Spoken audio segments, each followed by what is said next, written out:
প্রস্তুতি পর্ব চূড়ান্ত পর্যায়ে আপনাদের এখন চলছে।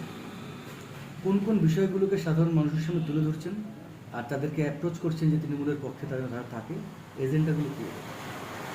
দেখুন, আমাদের জঙ্গলবাংলা সারা পশ্চিমবঙ্গের মাননীয় মুখ্যমন্ত্রী যে উন্নয়ন করেছেন, তার মধ্যে তো লক্ষ্মী ভাণ্ডার আগে 500 ছিল, ওটা 1000 করেছে, 1000টা 1200 করেছে। এটা এই পর্যন্ত যত প্রকল্প সবগুলো সাধারণ মানুষ সবগুলোই পাচ্ছে। আমাদের আর কিছু এরপরে আর কি থাকতে পারে বলুন? আপনাদের শহর অঞ্চলে একটা নর্মাল সার্ভের মাধ্যমে তো বোঝা গেল যে আপনাদের প্রধান বিরোধী বিজেপির একটা বড় অংশে একটা অ্যাক্সেস তাদের রয়েছে, কিন্তু আপনারা বলছেন যে না, বিজেপি বলে সেভাবে কোনো অ্যাক্সেসই নেই। আসলে কি লুকোচ্ছে নাকি কোথাও টেনশন বিজেপি নিয়ে? না, টেনশন বিজেপি টেনশন, ওনাদের কথার তো কোনো দাম নেই। ওরা যা বলেন তা তো করেন না। তবে ওদেরকে নিয়ে আমাদের টেনশন করার কোনো জায়গাই নেই। আর আপনাদের এবার লোকসভার প্রার্থী কালীপদ সোরেন, তিনি যদি জিতে সংসদে যান, তার কাছে আপনি যেহেতু জেলা নেতৃত্ব আপনার টিটিউসিও আপনি দেখছেন, সঙ্গে সঙ্গে কাউন্সিলরও আছেন, তো সাধারণ মানুষের জন্য তার কাছ থেকে কী দাবি করবেন? ওনার কাছে বিশেষভাবে আমাদের এখানে শিক্ষার ব্যাপারটা একটু আছে।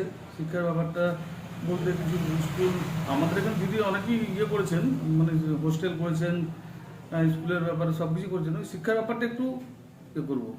আপনি আপনার ওয়ার্ড অধিবাসীরা সহ সাধারণ অধিবাসী প্রত্যেকের উদ্দেশ্যে এই নির্বাচনের নিরিখে তাদের কি আহ্বান জানাবেন, এবং এটাও কি মাথায় আপনাদের থাকবে যে ধরুন এই বিভিন্ন রকম রাজ্যভিত্তিকভাবে দুর্নীতির খবর আসছে, কোথাও শিক্ষক যে রায় আসছে, সন্দেশখালী ইস্যু আসছে, তো মানুষকে কি বোঝাচ্ছেন আর কিভাবে বোঝাবেন আর কি আহ্বান জানাবেন এই লোকসভা নির্বাচনের ক্ষেত্রে? আহ্বান জানাবো এখানে এই কারণে, কারণ ওনারা যা বলেন তা তো করেন না, সবই মিথ্যার প্রতিশ্রুতি নিয়ে চলেন। এই যে এত শিল্প সব আদানি গোষ্ঠী, আম্বানি গোষ্ঠীদের হাতে তুলে দিচ্ছেন, কিন্তু আমাদের এখানে মুখ্যমন্ত্রী শিল্প বান্ধব পরিবেশে আমাদেরকে সব কিছু সেইভাবে রেখেছে। আমরা কোনো জায়গায় ডিস্টার্বও করি না, কিছু না। শিল্প বান্ধব পরিবেশ খুব সুন্দর পশ্চিমবাংলায়। এই আহ্বানই করবো। এবার যে এই লোকসভা নির্বাচন যে উন্নয়ন আপনারা করেছেন, যে সেই পরিষেবামূলক কাজকর্ম যে বাড়িতে আপনারা পৌঁছে দিয়েছেন, কতটা আপনার আশাবাদী যে আপনারা সঠিকভাবে প্রকল্পের বাস্তবায়ন কি করতে পেরেছেন? হ্যাঁ, আমাদের বাস্তবায়ন সবই তো পাচ্ছে জনসাধারণ। আবাস যোজনায় সমস্যা মিটেছে? না, আবাস যোজনা তো চলছে, কোনো অসুবিধা নেই। নিজেও বলেছেন ডিসেম্বর মাসের মধ্যে আরো ঘর দেবেন। 100 দিনের কাজে তো আপনার মুখ্যমন্ত্রী 100 দিনের কাজের টাকা পাঠান, কিন্তু এটা কি লং টার্ম চলতে পারে? তাহলে আপনারা কি চাইছেন, রাজ্যভিত্তিকভাবে কি শক্তি চাইছেন যাতে কেন্দ্রের কাছ থেকে আপনাদের দাবিকে আপনারা নিয়ে আসতে পারেন?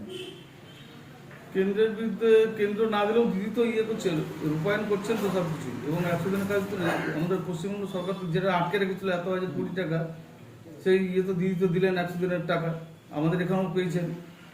আপনার জয়লাভে কতটা আশাবাদী? একদম 100%।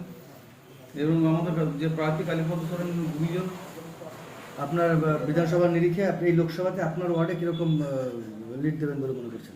না, আমাদের লিড ভালোই হবে, খারাপ না। আমাদের লিড এখানে ধরে রাখতে পারেন, ভালো লিড হবে। ঝাড়গ্রাম লোকসভার ক্ষেত্রে ভালো লিড হবে। তাহলে আপনার জয়লাভের সম্পূর্ণ আশা? একদম। আপনার নাম? গৌতম মাহাতো, 18 নম্বর ওয়ার্ডের কাউন্সিলর এবং জেলা আইনটিটিউসির সহসভাপতি।